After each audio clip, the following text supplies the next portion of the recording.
folks, this is all the fruit, and today I will be foraging and exploring through the deserts of Tabernas in the desert state of Almeria in southwestern Spain, the only deserts in Europe, well, the only deserts in Western Europe at least. Right now it might not look a lot like a desert to you, but this is the lushest this place has been for the last 20 years. If you look on the ground, basically no perennial grasses, well, except maybe for this kind here. All this was barren for the last 20 years, and actually when I choose this exact area on the satellite for 20-30 miles, there was just this grayish silverish color of the soil. But after a lush winter, the desert has more or less turned into a steppe. Tired. The last days I've been hiking a lot with heavy camping equipment because it's May already. It should be hot, but it's still pretty cool. Also, it's a desert. I have to carry a lot of water and food with me. Today I already walked over 20 kilometers, most of them with heavy equipment and many water bottles. Some of them on very harsh terrain where half of the walking was not walking but climbing. I'm already pretty exhausted. It's almost 6 o'clock, but this beautiful countryside, I cannot let it go.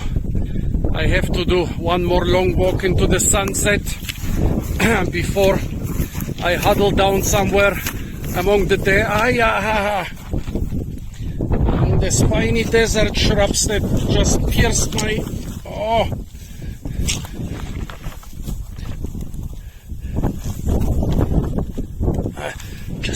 my shoe. Oh yeah, giant blisters.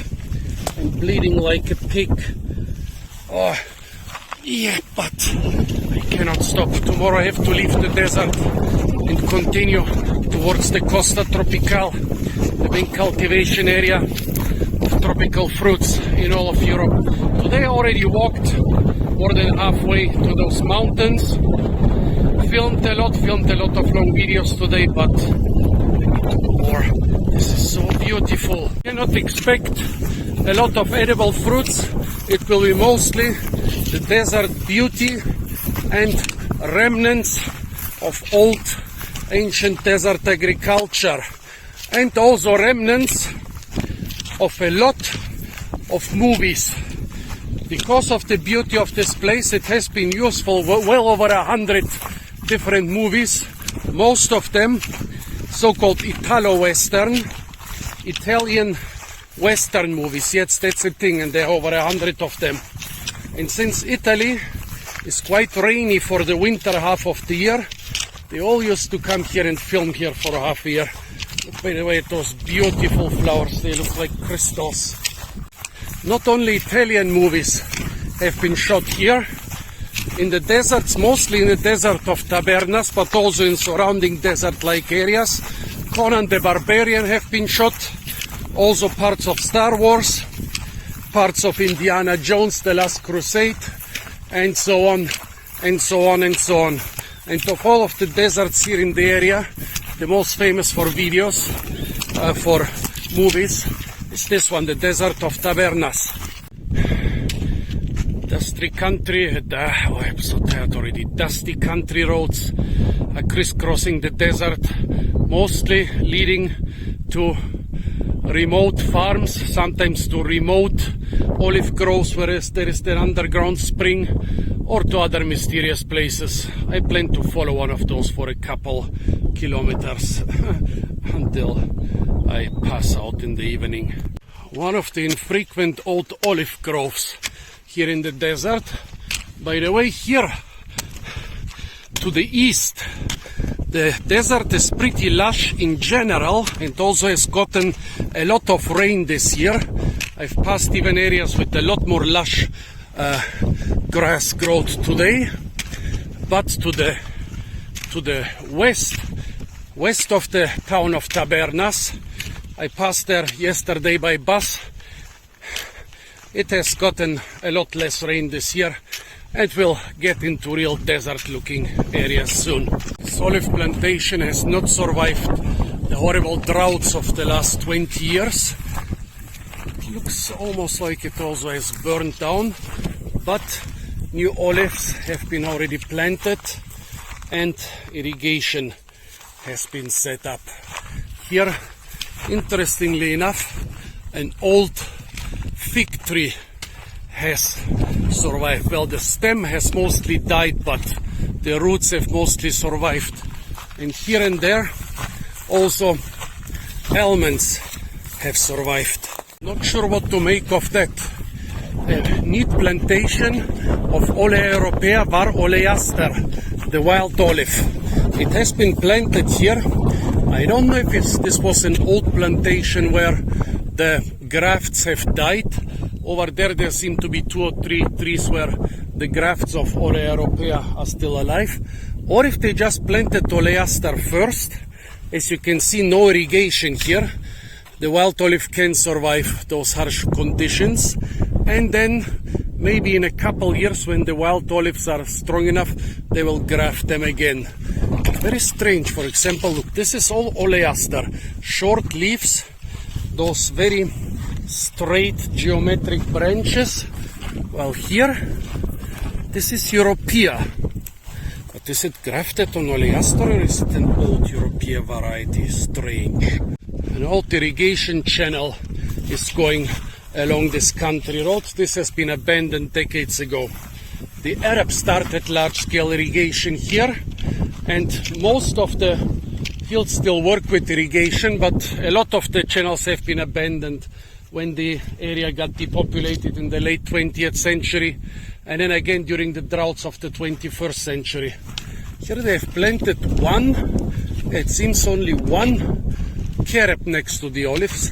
Definitely planted. You can, well, was this net from the carob or was it brought here?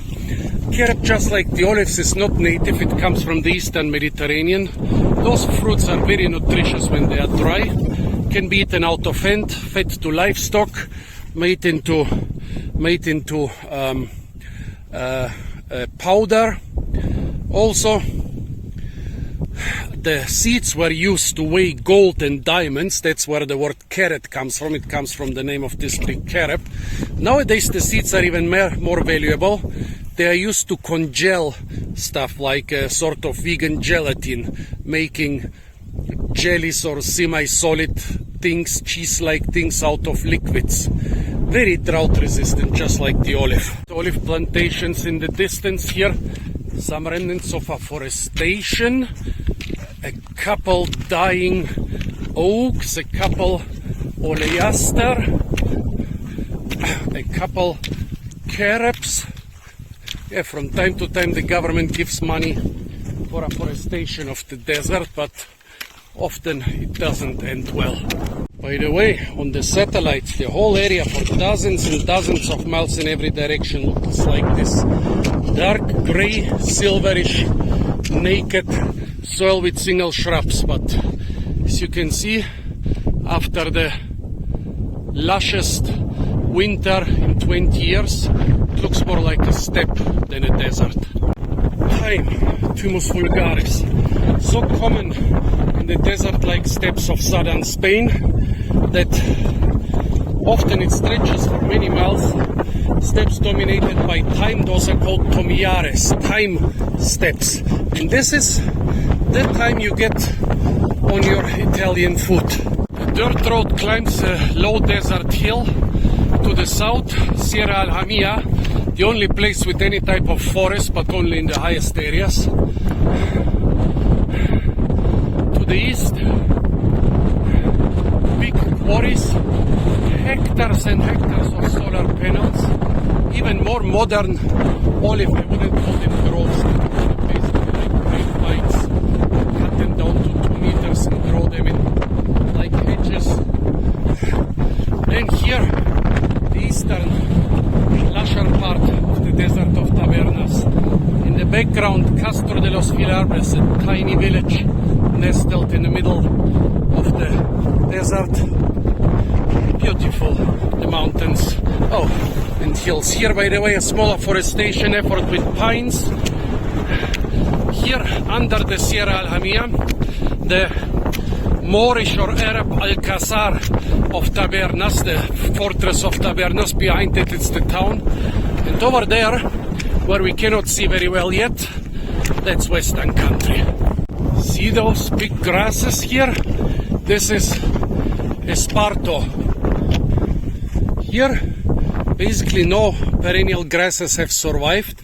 Pretty much all the areas I visit here only have annual grasses. The esparto has survived the desert conditions, and until the 70s the esparto used to be the most important agricultural produce in all of southern Spain. Those incredibly tough grass plates were used to make everything. Shoes, baskets, ropes, mattresses.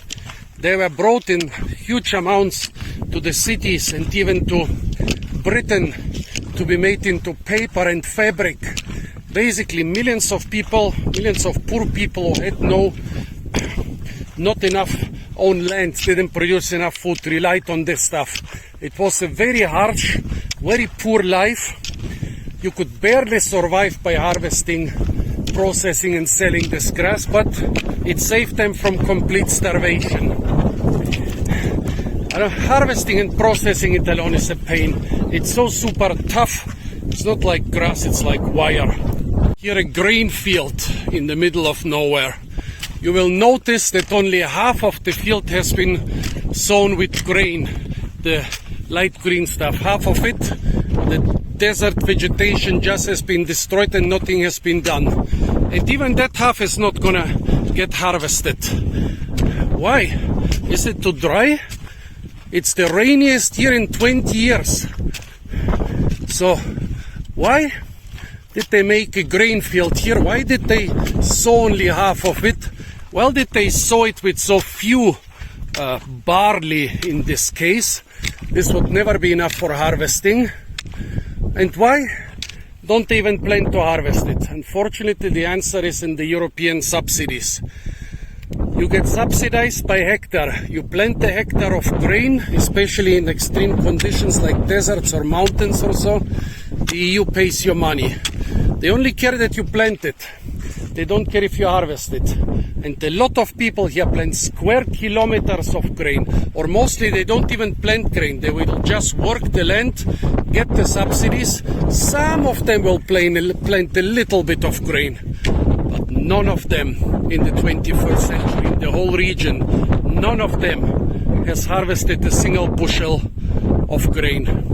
The only thing they harvest is money from the EU. Makes me very sad and angry because they destroy this beautiful landscape, unique in Europe. They create, of course, a lot of pollution, a lot of erosion, a lot of dust in the air that you breathe, and all this just in order to get some subsidies. They are not producing any food, they are not helping anybody, they are just doing it for the money. Harsh desert grasses have worked their way everywhere into my clothing. Also, my shoes. Broken for many days, but I found the sole of an ancient shoe that has saved me for now. A very interesting part of the desert, a valley or dry riverbed with a lot of very puny giant reeds. They are not giant here. Also a lot of fields on this grey soil. They have been worked, but nothing has been sown on them. It's May. If it didn't grow until now, there is nothing. Also a lot of the desert in the background which hasn't been covered with vegetation like the rest of the desert. And also those bushes with pink flowers. And over there a couple old olive groves and plantations. Less than 5% of the olives are left, but you bet that every single square meter of those olive plantations and every single of those strange non-planted fields is being subsidized. And here in the dried up riverbed, there seems to be a motocross. Unfortunately, quite a popular sport in this desert. Oh, one of the giant desert lizards. But I think I missed it. They're over 1/2 meter thick, super massive. Run away. Over 1/2 meter long, like 60 centimeters long, super massive. I guess there must be, what, 600-700 grams a piece.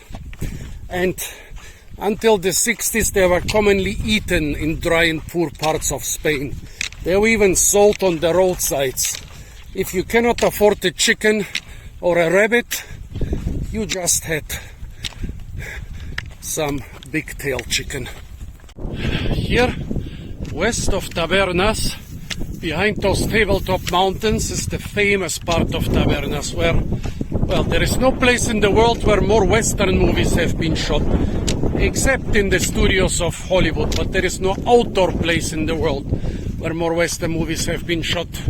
Often local villages or remote ranches were used as backdrop for those videos, for those movies. Sorry, I'm already... But often, of course, they constructed, well, artificial pseudo-Wild West towns. Those are called ghost towns nowadays, but of course, after the movie boom subsided, all of them have been revived for Western shows and rodeos and stuff like that. I try to avoid that part of the desert, but maybe tomorrow I'll make a video exploring and foraging through the river to the canyon.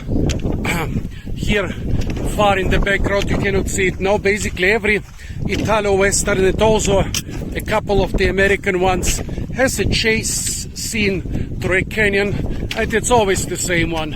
And it's always the one now you can see a little bit in the background. Also that I mention how beautiful all those yellow fabaceae bushes here are. So much more beautiful than all those stupid Western movies.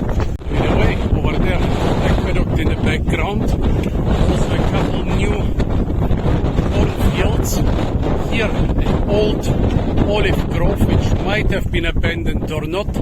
Over there, a couple olives with a bit of what could be giant reed between them, meaning there must be a spring over there. And see here in the mountainside, there are bushes and some reeds, not giant reed but normal reed, half the height of this hill in the background. There must be some waterway back there. Probably the reason for all this, and maybe also, yeah, I guess that's where the aqueduct comes from. There must be some water here in the hills, and this aqueduct is catching it. Rabbit droppings. Teeny tiny wild bunnies around here in the desert. They don't need much water. Actually, they don't need almost any water. Also, funny fact, Spain or Hispania is named after the rabbits. The Carthaginians, the people of Hannibal, the guy with the elephants, they conquered Spain and called it Hispania after the rabbits. Also, Tabernas is just about 3 kilometers away now. Whew. So many of those resilient meters. Also, there seems to be a barranco, canyon-like valley ahead. I'm horribly exhausted after, well, Tabernas is so close, so I have done almost 30 kilometers today, all of them either with heavy luggage or in very difficult terrain. I think I've done enough for today. Also countless videos. Very interesting. One olive tree in the middle of nowhere and a bit of ground that has been worked next to it. Well, apart from the obvious subsidy part, I think this is not such a stupid thing. This ground has been worked so it will absorb water better. Here a small dam has been put, and there is an olive tree that will profit from both those things, and also from the fact that this dirt road and this riverbed here are bringing down some water. Yeah, not that stupid. I think for me it won't be the best, it won't be the worst idea to make camp in this dry riverbed. My battery is low and the sun is going down.